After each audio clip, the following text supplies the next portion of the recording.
मैं गर्भ से निकलते ही तुझसे संभाला गया, मुझे माँ की कोख से तूने ही निकाला, इसलिए मैं नित्य तेरी स्तुति करता रहूंगा। सोमवार 16 जून 2025।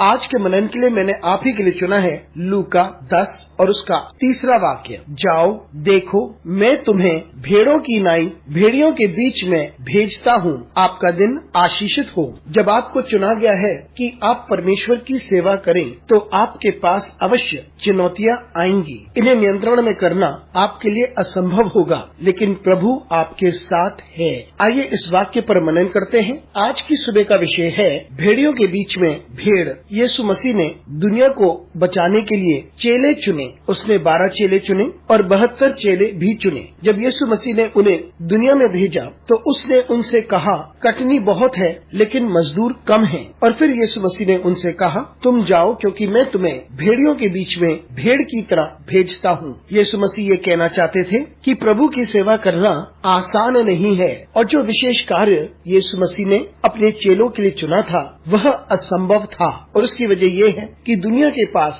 बहुत सारी शक्ति है, ताकत है और काबिलियत है, और ये वो लोग हैं जो आपके विरुद्ध में खड़े होते हैं। इसलिए वे लोग जो चुने हुए हैं वे मासूम हैं, सीधे हैं, वे कमजोर हैं और ताकतहीन हैं, लेकिन भेड़िए चतुर हैं और दुष्ट हैं। इसलिए भेड़ों को भेड़ियों से मुकाबला करना होगा। प्रत्येक व्यक्ति जो परमेश्वर की सेवकाई के लिए चुना गया है, उसे ये बात याद रखनी चाहिए कि हम प्रभु के हैं। जी हाँ, दुनिया की सामर्थ चतुर है, सामर्थी है और दुष्ट है, लेकिन हम इस बात को निरंतर याद रखें कि परमेश्वर हमारे साथ सदैव बना रहता है और वे अपने पवित्र आत्मा को हमारे पास भेजता है। यीशु मसीह स्पष्ट रूप से इस बात को बताता है कि चेलों को क्या करना चाहिए। जब वे जाएं तो किसी पर भी आशा ना रखें। वे कोई सामग्री अपने साथ ना ले जाएं, क्योंकि परमेश्वर लोगों के द्वारा उनका प्रयोजन करेगा। उन्हें किसी से झगड़ने की जरूरत नहीं, वे शांति से जाएं। और यदि लोग उन्हें ना स्वीकारते हैं तो वे अपने जूतों के धूल को भी वहाँ से ना ले जाएं। इसका अर्थ ये है